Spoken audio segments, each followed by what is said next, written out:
하나님 말씀 전하겠습니다. 우리 지난 시간에 엠마오 이야기를 부활절에 나눴죠. 그 엠마오의 제자들이 처음에 예수님 나타났는데 못 알아봤잖아요.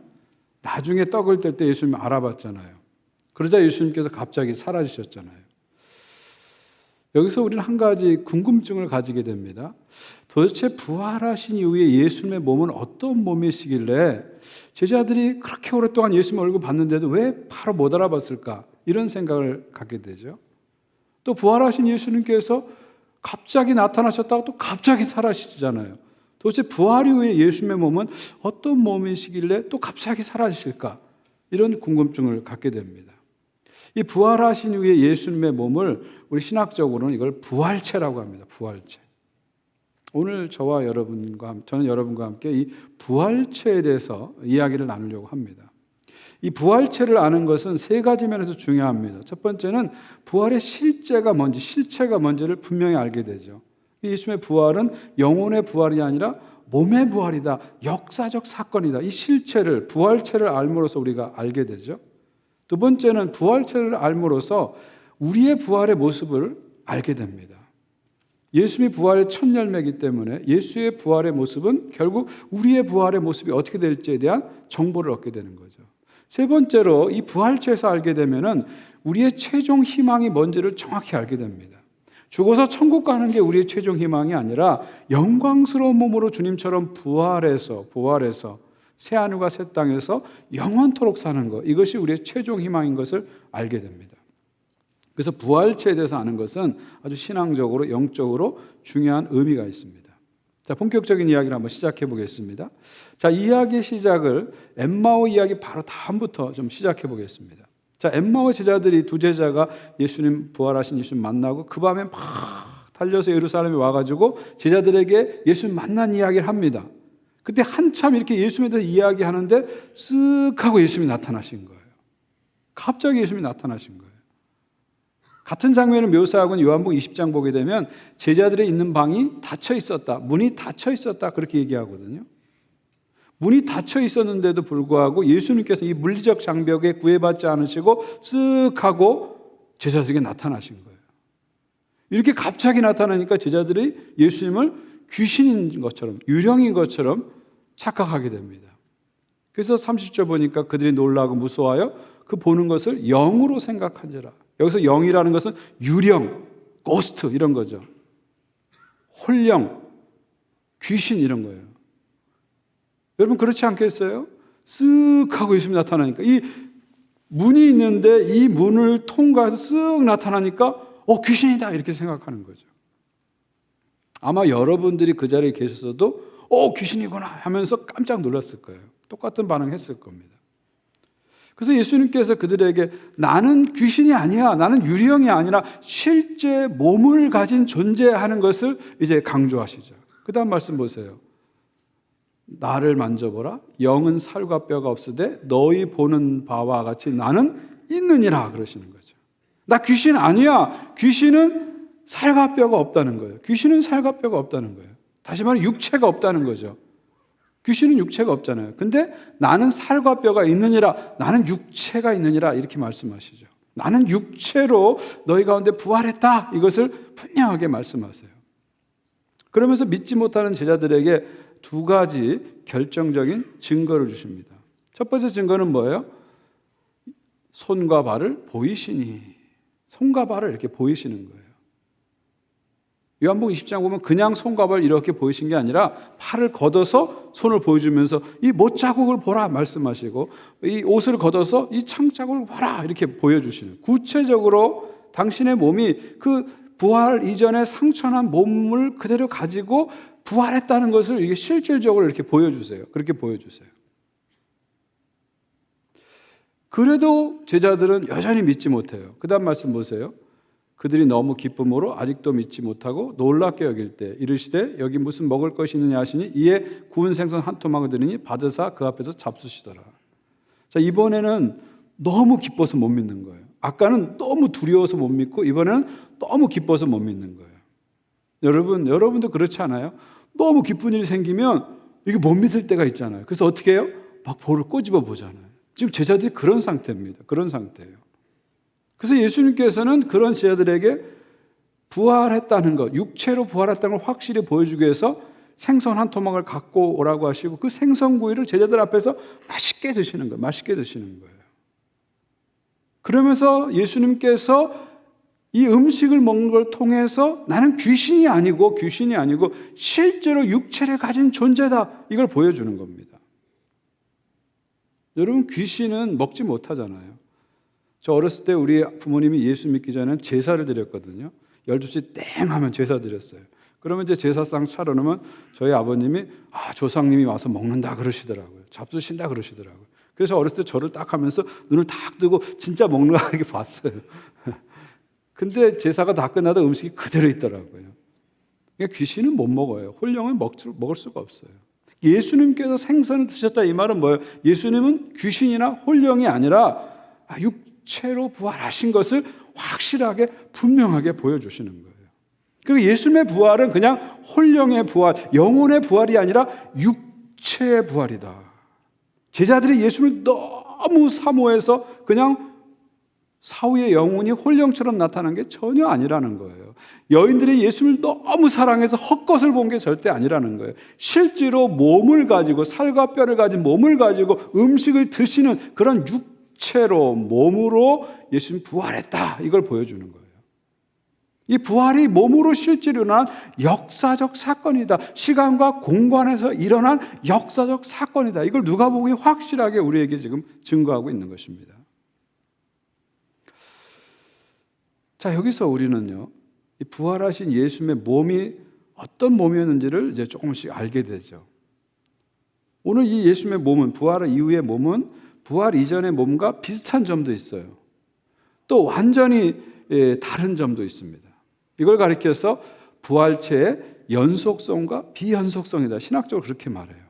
그러니까 부활체, 예수님의 부활하신 몸은 그 이전의 몸과 연속성에 되는 continuity, 비슷한 그런 속성을 갖고 있다는 거예요. 동시에 discontinuity, 비연속성, 그 이전과 전혀 다른 모습으로 또 바뀐다는 거예요. 이 두 가지가 같이 있는 것을 볼 수가 있습니다.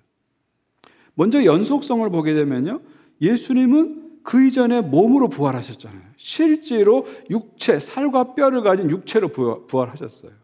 심지어 십자가에 달려셨을 때 난 그 상처를 그대로 가지고 부활하셨어요. 그래서 제자들이 그 상처를 만지기까지 했잖아요.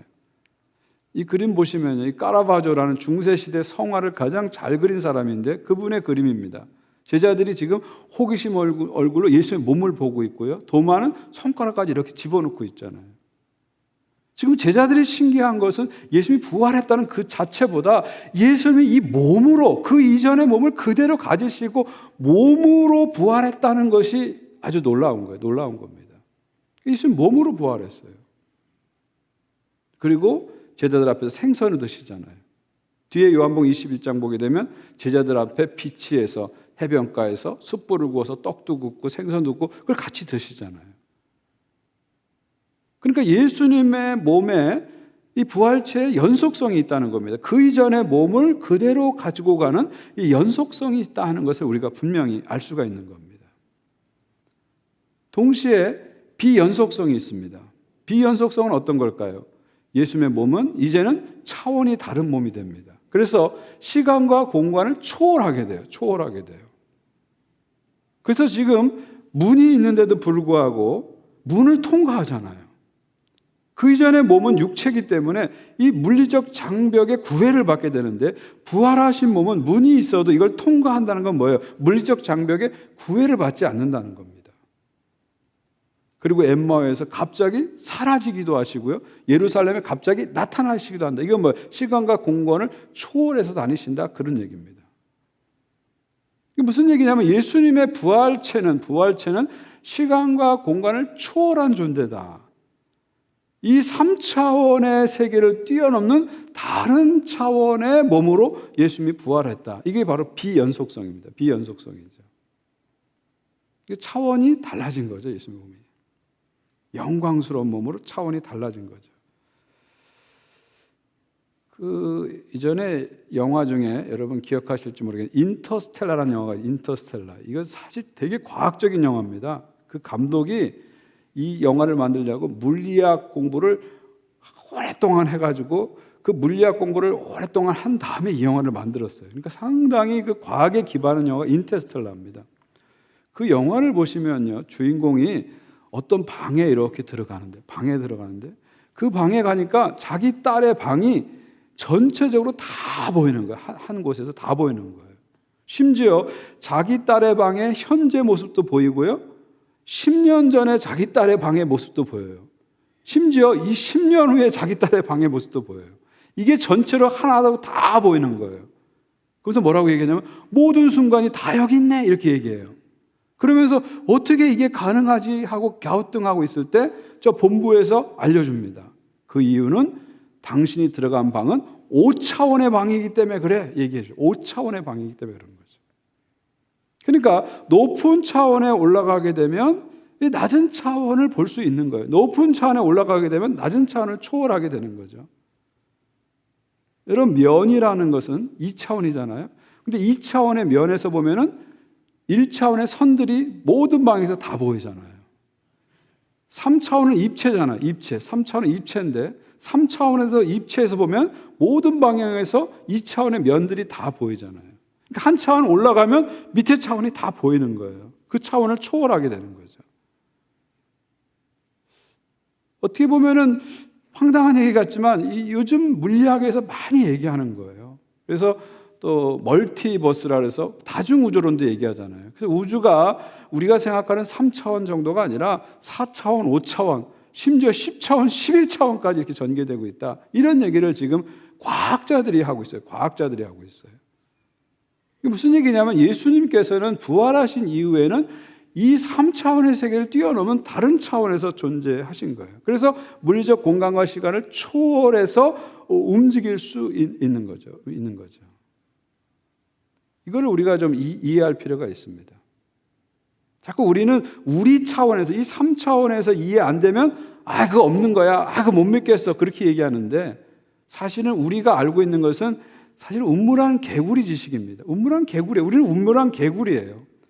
우리가 뭐에 대해서 안다, 뭘 깨달았다, 뭘 보았다, 이거 다 이 3차원적인 세계의 우물한 개구리의 인식론을 갖고 있는 거예요, 사실은. 어떤 의미에서 이 우물한 개구리 인식론을 깰 때 믿음의 높은 차원이 열리는 겁니다. 그러니까 하나님의 높은 차원에서 보면은 사실은 못 믿을 게 없는 거죠. 불가능한 게 사실 없는 거예요, 사실은. 근데 자꾸 우리 3차원의 우물한 개구리 인식론을 갖고 자꾸 성경을 보고 모든 믿음의 사실들을 재단하려고 하니까 이거는 못 믿겠고 이거는 안 될 것 같고 이거는 거짓말 같고 다 그렇게 생각되는 거예요.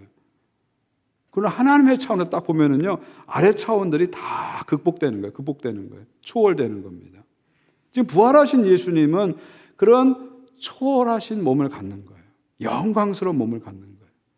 한편으로는 육체의 부활로서 이전 몸의 연속성을 갖지만 이전 몸과 완전히 다른 차원의 영광스러운 몸을 비연속성을 동시에 갖고 있는 거죠. 여러분들에게 이걸 좀 더 예를 들어서 설명한다면 이렇게 좀 설명할 수 있어요. 나사로의 다시 살아난 것과 예수님의 부활을 좀 비교하면서 설명해 드릴 수 있습니다. 여러분, 나사로의 부활은 사실은 부활이 아닙니다. 나사로는 무덤에 들어갔다 예수님에서 다시 살아났어요. 무덤에서 시체가 나왔다. 이거는 예수님의 부활과 기본적으로는 같아요. 모양은 같아요. 근데 결정적 차이가 있습니다. 그건 뭐냐면 나사로는 무덤에서 나온 다음에 그 이전의 육체를 가지고 그대로 산 거예요. 그리고 나사로는 나중에 늙어서 죽었어요. 무슨 말이냐면 나사로가 다시 살아난 육체는 연속성만 갖는 거지 비연속성은 없다는 거예요. 그 이전의 몸으로 반복해서 또 태어난 겁니다. 다시 살아난 거예요. 그러니까 나사로는 엄밀히 신학적으로 얘기하면 부활했다고 할 수 없어요. 나사로는 되살아났다, 소생했다 이렇게 얘기하는 거예요. 예수님의 부활은 그거가 달라요. 예수님은 그 이전의 육체와 연속성을 갖지만 또 비연속성을 갖는 겁니다. 그냥 똑같은 몸으로 부활하신 것이 아니라 한 차원 높은 차원의 몸으로, 영광스러운 몸으로, 새로운 몸으로 부활하신 거예요. 이게 나사로의 다시 살아난 것과 예수님의 부활의 결정적 차이죠. 더 결정적 차이는 뭐냐면 나사로의 다시 산 것은 나사로 한 사람에게 국한되는 이례적인 사건입니다.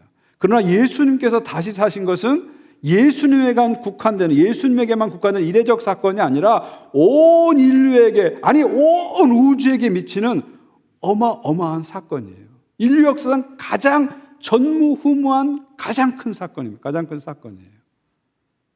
마치 이것은 큰 폭포, 예수님의 부활은 큰 폭포와 같아서 저 나야가라 이리호의 물이 나야가라를 폭포에서 온타이로로 계속 지금도 쩔어드시지, 예수님의 그 부활은 거대한 폭포와 같아서 지금도 그 생명수가 계속 부활 이후 흘러가는 겁니다.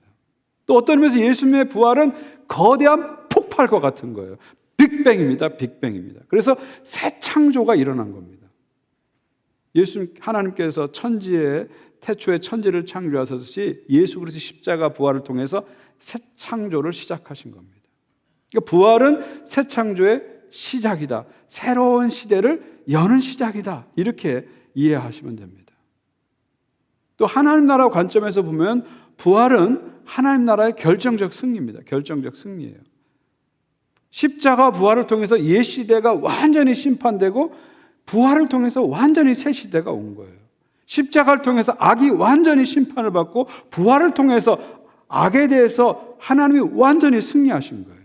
그래서 예수님은 부활하신 이후에 왕이 되셔서, 만왕의 왕이 되셔서, 주의 주가 되셔서 여전히 우리를 통치하고 계시는 거예요. 지금도 통치하고 계시는 거예요.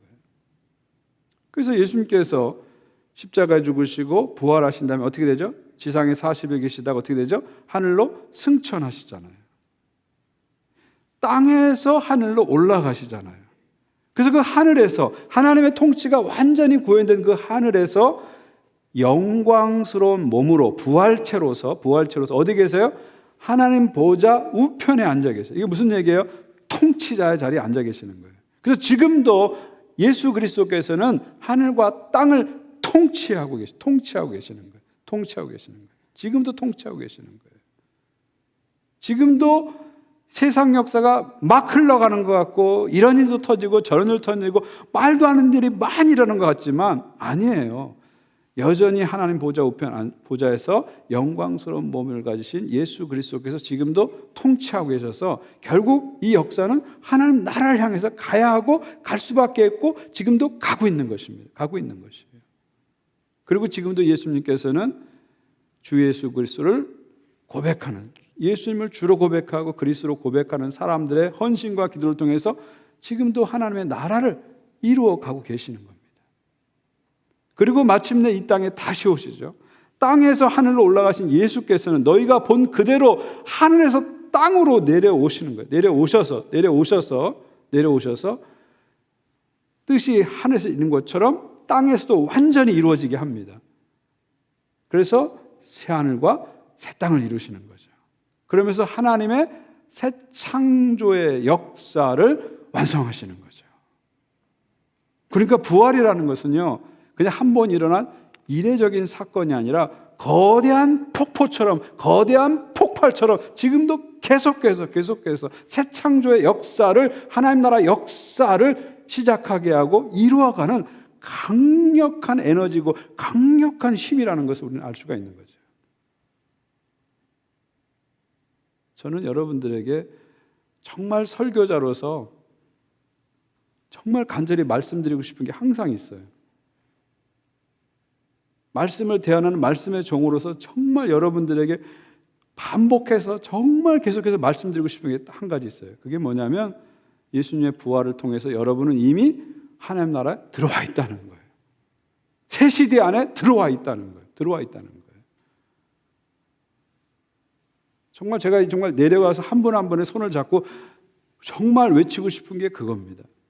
죽어서 가는 천국만 생각하지 마시고 여러분이 이미 예수 그리스도의 부활을 믿는 그 순간부터, 예수를 주로 고백하는 그 순간부터 새로운 시대 안에, 하나님 나라 안에 이미 들어와 있다는 거 잊지 마시라는 거예요. 이미 여러분은 하나님 나라에 들어와 있다니까요. 예수 그리스도의 부활은 하나님 나라의 새 시대를 활짝 연 거예요. 하나님 나라 속에 우리는 지금 살고 있는 거예요. 하나님 나라의 현실을 살고 있는 거예요. 날마다 그 하나님 나라의 실제를 경험하고 있는 거예요. 때로 우리의 삶이 힘들고 어렵고 답답하고 슬픈 일도 생기지만 그럼에도 불구하고 부활을 통해서 확실하게 선포된 하나님 나라가 천국이 취소되지 않아요. 절대 소멸되지 않아요. 그 하나님 나라는 부활 이후에 계속해서 전진하는 겁니다. 그리고 여러분은 그 거대한 폭포 속에 거대한 물결 속에서 여러분의 삶이 사라지는 거예요. 사라지는 거예요. 그러니까 나는 천국에 이미 들어와 있구나. 새 시대 안에 나는 이미 들어와 있구나 하는 거죠. 여러분의 현실이 다 천국의 현실입니다. 저 창밖에 흔들리는 저 나무가 천국의 나무라니까. 천국의 나무라니까요. 무심코 핀 그 들꽃도 그냥 꽃이 아니라 천국의 꽃입니다. 여러분이 만나는 모든 사람들이 결국 천국의 사람들이에요. 내 안에 천국을 발견하면 이 세상이 다 천국으로 바뀌는 거고, 내가 만나는 모든 사람들이 천국에서 온 사람이 되는 겁니다. 근데 내 안에 이 천국을 발견하지 못하면 이 세상 현실이 자꾸 지옥 같은 현실로 보여지고, 그래서 또 지옥을 만들어가는 거예요. 그리고 사람들을 만날 때 마치 지옥에서 온 사람처럼 그들을 보면서 인상 쓰면서 그 사람들을 만나게 되는 거죠. 근데 영적인 눈을 뜨기 시작하면요, 천국이 지천에 펼쳐 있다는 것을 알게 되죠. 영적인 눈을 뜨기 시작하면 천국이 지척에 가까워 있다는 걸 알게 되는 거죠. 그래서 우리는 찬송하잖아요. 내 영혼이 은총 입어 중한재짐 벗고 보니 슬픔 많은 이 세상도 뭘로 바뀐다고요? 천국으로 화하도다. 할렐루야 찬양하세. 내 모든 죄 사함받고 주 예수와 동행하니 그 어디라고요? 하늘나라. 할렐루야, 할렐루야. 감사합니다. 설교 시간에 박수 받기는 처음입니다. 가끔 노래를 불러야 되겠어요. 할렐루야, 할렐루야. 부활하신 주님과 동행하면 그 어디나 하늘나라. 그 어디나 하늘나라. 부활하신 주님과 동행하면 그 어디나 하늘나라. 나는 그 하늘나라의 현실을 내가 지금 살고 있는 거예요. 살고 있는 거예요. 현실이 아무리 팍팍하고, 현실이 아무리 힘들고, 현실이 아무리 어려워도 예수 그리스도의 부활을 통해서 성취된 천국을 약화시킬 수 없는 거예요. 우리의 고난이 아무리 엄청나도 부활을 통해서 완성될 그 하나님의 영광에 좋게 비교할 수 없는 거예요. 그래서 현재 고난은 장차 영광을 이길래야 이길 수 없는 겁니다. 그래서 성도는 어떤 상황에서도 절망하지 않습니다. 어떤 상황에서도 낙심하지 않아요. 오히려 부활을 통해서 이루어진 하늘의 승리를 가지고 땅의 절망을 이기는 겁니다. 부활을 통해서 이루어진 하늘의 영광을 가지고 땅의 슬픔을 이겨가는 거예요. 저는 이런 부활의 능력이 여러분 가운데 이 시간 부어지기를 주의 이름으로 축원드립니다. 자, 마지막으로요. 그렇다면 우리의 몸은 어떻게 될까요? 자, 지금까지 예수님의 부활체에 대해서 살펴봤는데 우리의 몸은 어떻게 될까? 우리의 부활체에 대해서 좀 살펴보려고 합니다. 자, 우리가 어떤 몸이 될지 우리는 정확히 알 수는 없어요. 근데 성경은 우리에게 얘기해 줍니다. 우리가 예수님처럼 된다 이렇게 얘기해 줘요. 왜냐하면 예수님은 부활의 첫 열매라고 했잖아요. 이 첫 열매는 뭐예요? 두 번째, 세 번째 나머지 열매를 대표하는 열매가 첫 열매입니다. 그리고 첫 열매는 두 번째, 세 번째 모든 열매를 보증하는 열매가 첫 열매입니다. 예수님이 부활의 첫 열매가 됐다 이 얘기는 뭐예요? 우리도 예수님처럼 영광스러운 몸으로 부활할 것이다 그런 얘기죠. 그래서 사도 요한은 이렇게 얘기합니다. 사랑하는 자들아, 우리가 지금은 하나님의 자녀라. 장래에 어떻게 될지는 아직 나타나지 아니하였으나 그가 나타나면 우리가 그와 같을 줄을 안다. 이게 무슨 말이에요? 마지막 미래가 어떻게 우리에게 펼쳐질지 우리는 다 몰라요. 그거 안다고 막 하는 사람 다 사기꾼들입니다. 매달 며칠 날 온다, 뭐 천국이 어떻다, 이거 다 사기꾼들이 하는 얘기예요. 바울은 3층 천에 올라간 다음에 어떻게 했어요? 유튜브에 간증문 올리고 유튜브에 막 자랑했어요? 아니죠. 가히 말할 수가 없다고 입을 딱 닫아버리잖아요. 그 차원을 이 차원에서 얘기하면 그 영광과 신비가 훼손되기 때문에 입을 닫잖아요. 우리는 그 마지막 미래에 대해서 알 수가 없어요. 알 수가 없어요. 근데 딱 한 가지 아는 것은 있어요. 그가 나타나면, 예수님이 재림하면 우리도 그와 같이 된다. We shall be like him. 그와 똑같이 된다는 거죠. 주님처럼 영광스럽게 부활한다는 것입니다. 이것이 우리의 부활체 모습이에요. 사도 바울은 고린도전서 15장에서 이 부활체를 구체적으로 한 4가지로 이렇게 표현합니다. 첫 번째로 우리의 부활체는 썩지 않을 몸이다. 썩을 것으로 심고 썩지 않을 것으로 다시 살아난다. 우리가 가진 이 몸은 썩을 몸입니다. 어떻게 알아요? 무덤에 가면 다 썩잖아요. 흙으로 돌아가잖아요. 인간이 흙으로 만들어졌기 때문에 죽으면 땅에 묻히면 원재료인 흙으로 다 돌아가 버리잖아요. 이 썩을 몸입니다. 우리는 썩을 몸이에요. 근데 이 썩을 몸이 부활 후에는, 부활체는 어떻게 되면 썩지 않을 몸으로, 영원히 사는 몸으로 바뀌어진다는 것이죠. 두 번째는 영광스러운 몸으로 바뀐다 그래요. 욕된 것으로 심고 영광스러운 것으로 다시 살아난다. 그러니까 이 땅에 우리의 몸은 욕된 것이다. 수치스러운 몸이다. 그렇게 얘기하는 거예요. 바울은 빌립보서에서 우리의 몸을, 이 땅의 몸을 낮은 몸이다. lowly body, 낮은 몸이다. 이렇게 얘기합니다. 그러니까 우리가 이 땅에서 막 몸을 관리하고 건강을 관리하잖아요. 사실 요즘 시대에 제일 중요한 게 돈하고 몸 아닙니까? 전 세계적으로 가장 중요한 가치가 돈하고 몸 아니에요? 뭐 힌두교를 믿는 사람, 이슬람 믿는 사람, 기독교 믿는 사람, 황인, 백인, 뭐 흑인 가릴 것 없이 당신에게 제일 중요한 게 뭐예요? 여러분, 돈하고 몸 아니에요? 특히 요즘 시대처럼 몸이 이렇게 숭상받고 몸을 이렇게 위하는 시대가 아마 인류 역사상 없었을 것 같아요. 그만큼 사람들이 몸 합니다. 유튜브를 여러분 보시면서 뭐야 건강에 좋고 뭐가 좋고 무슨 운동해야 되고 뭐 먹어야 되고, 이것이 우리의 생활에 얼마나 많이 작용해요. 근데 여러분, 우리가 이렇게 몸을 위하지만 이 몸은 결국 lowly body, 낮은 몸이라는 거예요. 결국 우리가 아무리 운동을 열심히 해서 정말 식스팩을 만들어도 결국 낮은 몸이라는 거예요. 건강을 위해서 운동을 해야 되지만 그 자체를 우리가 너무 우상시해서는 안 된다는 겁니다. 낮은 몸이라는 거예요. 근데 이 낮은 몸이 결국은 어떻게 되냐? 영광스러운 몸으로, glorious body로 바뀐다는 겁니다. 그럼 그 glorious body, 영광스러운 몸은 어떤 몸이에요? 주님과 같은 몸이겠죠. 현재 육체와 연속성을 가지면서 동시에 차원이 다른 몸으로 바뀌는 비연속성을 갖는 영광스러운 몸이 된다는 것입니다. 세 번째로는 강한 몸이 된다. 약한 것으로 심고 강한 것으로 다시 살아난다. 그러니까 우리의 몸은, 현재 몸은 약한 몸입니다. weak body, 약한 몸이에요. 그래서 우리는 항상 아프잖아요. 약한 몸일 때 아픈 거예요. 나이가 들수록 더 아픈 데가 더 많잖아요. 점점 아파요. 그래서 이 몸뚱아리를 가진 인간은 2가지는 바라면 안 돼요. 안 아픈 것 같고 안 죽는 거. 이건 바라시면 안 돼요. 이건 할 수 없어요. 몸뚱아리 가지고 사는 상황, 아픈 거하고 죽는 거는 피할 수가 없는 거예요. 왜? 우리가 weak body, 약한 몸을 가졌기 때문에 그렇습니다. 약한 몸을 가졌기 때문에. 그런데 이 약한 몸이 부활 시에는 강한 몸, strong body로 바뀐다는 거예요.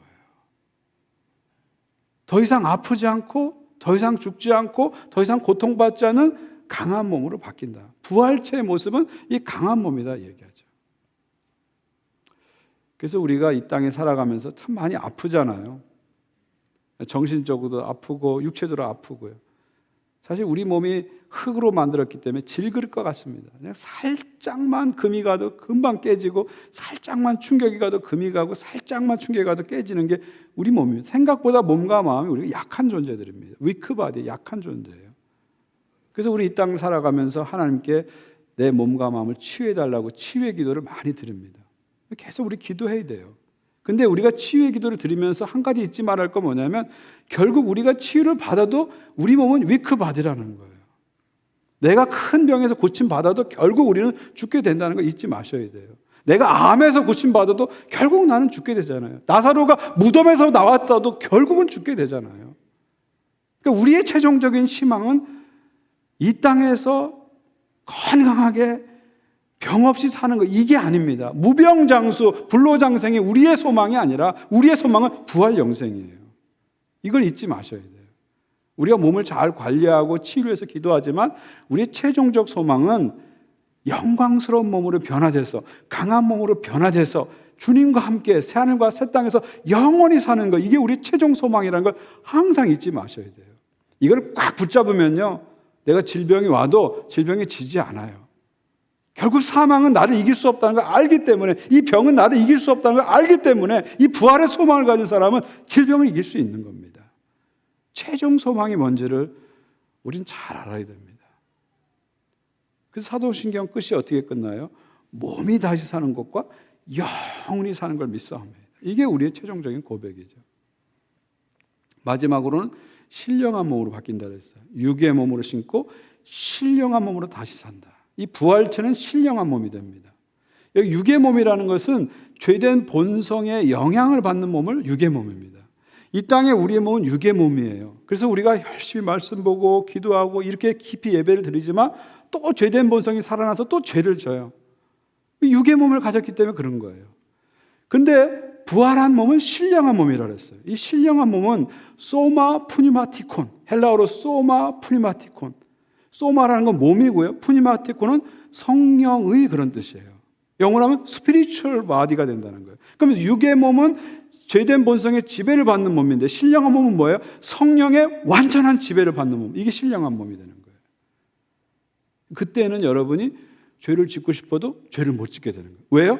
신령한 몸이 돼서 성령의 지배를 완전히 받으니까 죄를 짓고 싶어도 죄를 못 짓는 거예요. 나쁜 짓도 해봐야 되면 하고 싶어도 못해요. 그걸 못하는 거예요.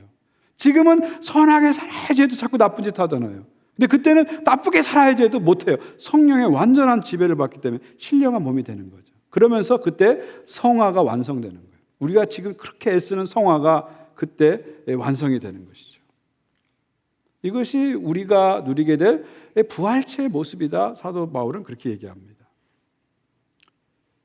여기서 어떤 분들은 질문할 거예요. 그렇다면 예수님처럼 우리 몸도 연속성과 비연속성을 갖는다면 지금 내 몸에서 어떤 것이 연속되고 어떤 것이 사라질까? 이게 궁금하실 거예요. 예를 들면 어떤 분은 나는 사고로 깊은 상처가 있는데 이게 계속 그게 나타날까? 부활 후에도? 어떤 분은 나는 지금 장애를 갖고 있는데 부활 후에도 그게 나타날까? 그런 궁금증 가지신 분이 있을 거예요. 또 어떤 분들은 초대교회 성도들은 저 콜로세움에서 사자에 뜯겨 죽였는데 그럼 그 사람들 몸은 어떻게 될까? 그런 궁금증도 있을 거예요. 또 어떤 분들은 내가 내 몸이 최고로 좋았을 때 부활하고 싶은데 그거 언제일까? 내가 제일 예뻤을 때. 언제세요 여러분? 언제가 제일 예뻤어요? 이팔 청춘? 16살 때? 나 내 몸이 그럼 부활하면 16살 때로 부활하는 거야? 아니면 50세로 부활하는 거야? 그런 궁금증이 있잖아요. 또 어떤 분들은 내가 비싼 돈 들여서 성형수술 싹 했는데 부활해서 이게 싹 없어지면 어떻게 하지? 그런 고민도 있으실 거예요. 그런 많은 질문들이 실질적으로 있어요. 초대교회부터 있었어요. 그 질문에 대한 성경의 답은 딱 한 가지입니다. 딱 한 가지. 그 답이 뭐냐면 성령의 능력으로 된다 하는 거죠. 고린도후서 5장 5절에 사도 바울이 이렇게 말합니다. 곧 이것을 우리에게 이루게 하시고 보증으로 성령을 우리에게 주시는 하나님이시니라. 이것을 이룬다는 게 뭐냐면 고린도후서 5장 그 앞부분을 보면은 사도 바울이 우리는 언젠가 육신의 장막을 벗게 된다. 이 육체를 벗게 된 날이 온다는 거예요. 그리고 새로운 처소를 덧입는다. 새로운 몸을, 영광스러운 몸을 덧입게 된다. 이것을 설명하면서 이렇게 이 모든 것을 이루시는 게 누구냐? 성령의 능력으로 된다는 것입니다. 성령의 능력으로 된다는 거예요.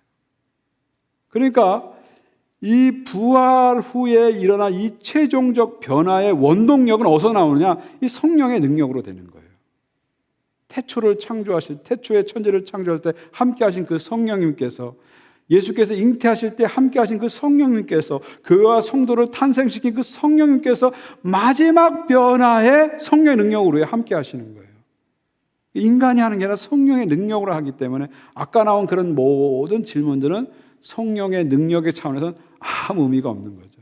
성령께서 하시는 거예요. 그리고 성령은 여기 보니까 보증으로 성령을 주셨다 그러잖아요. 무슨 얘기냐면 우리가 반드시 예수님처럼 부활하고 새하늘과 새 땅에서 영원히 살 것을 누가 보증해요? 성령이 보증해 주는 거예요. 이 믿지 못할 것을 믿게 만드시고 이거 확실하다는 걸 성령이 보증해 주셔서 이 소망을 갖고 살게 만드신다는 거죠. 결론적으로 얘기하면 우리의 몸이 어떤 몸이 될까? 성령의 능력으로 예수님처럼 영광스러운 몸이 되는 거예요. 지금 우리가 이렇게 예배를 드리고 늘 말씀하고 기도하지만 하나님의 온전한 영광을 우리 맛볼 수가 없어요.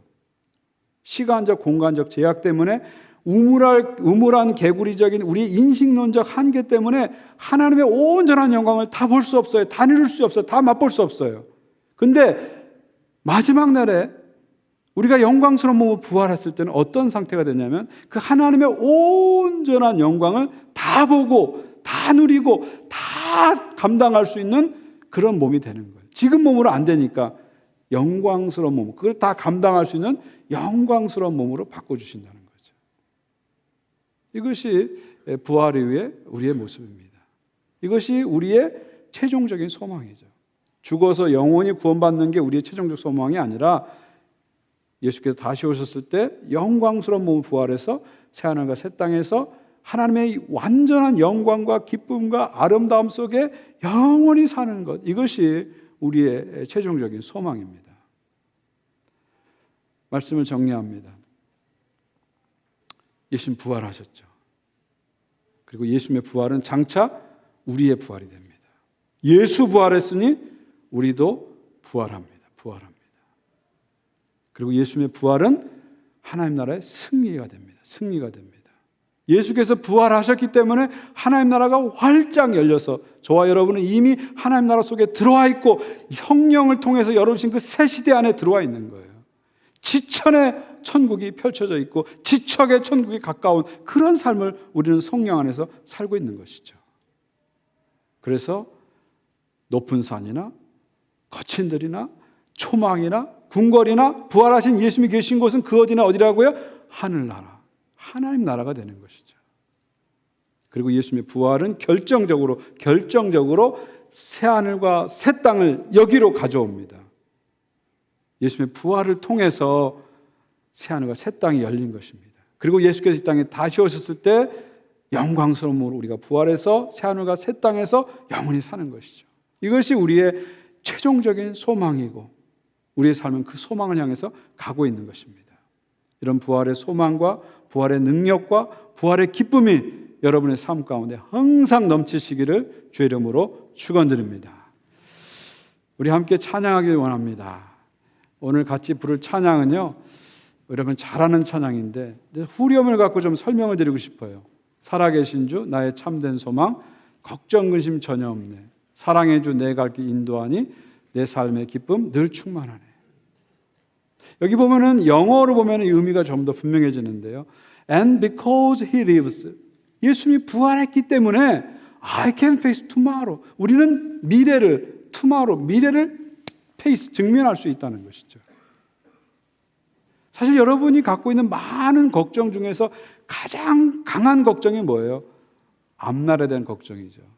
그런데 예수님께서 그 앞날을 부활을 통해서 희망으로 승리로 바꿔놓으셨기 때문에 나의 마지막 미래가 결국 승리고 희망이라는 거죠. 중간에 무슨 일이 일어나도 결국 희망으로 갈 수밖에 없고 승리로 갈 수밖에 없고 영광으로 갈 수밖에 없기 때문에 I can face tomorrow, 내일을 당당하게 직면하면서 살아간다는 겁니다.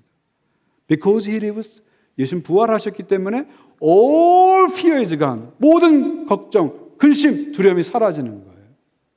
죽음에 대한 공포가 사라지는 거예요. 건강에 대한 두려움이 사라지는 거예요. 삶에 대한 문제가 사라지는 겁니다. 부활의 능력 때문에. Because I know He holds the future. 예수님이 미래를 붙잡고 있는 거예요. 여러분의 미래는 여러분이 붙잡고 있는 게 아닙니다. 여러분의 미래는 여러분이 만들고 있는 것이 아니라 주님이 부활로 이미 붙잡으신 거예요. 예수님은 여러분의 미래에 미리 가셔서 여러분을 기다리고 계십니다. 내 미래는 주님께 달려 있는 겁니다. 그걸 믿게 되면은 삶이 달라지는 거죠. And life is worth living. 삶은 살만한 가치가 있는 거예요. 내 삶이 점점 좋아지기 때문에, 내 건강이 점점 좋아지기 때문에, 내 일이 술술 풀리기 때문에 삶이 가치 있는 것이 아니라 예수께서 부활하셨기 때문에 삶이 가치 있는 거죠. Just because he lives. 그분이 살아 계셨기 때문에 나는 오늘의 삶이 가치 있는 거예요. 하나님 나라의 삶으로 경축하면서 셀러브레이트 하면서 어려운 가운데서도 좌절하고 낙심하지 않고 오늘을 살아가는 것입니다. 그래서 예수님의 부활을 믿는 사람들은 뭐가 달라져요? 인생관이 달라지는 거예요. 세계관이 달라지는 거예요. 가치관이 달라지는 거예요. 삶의 방향이 완전히 달라지는 거예요. 이게 바로 부활의 놀라운 힘인 것입니다.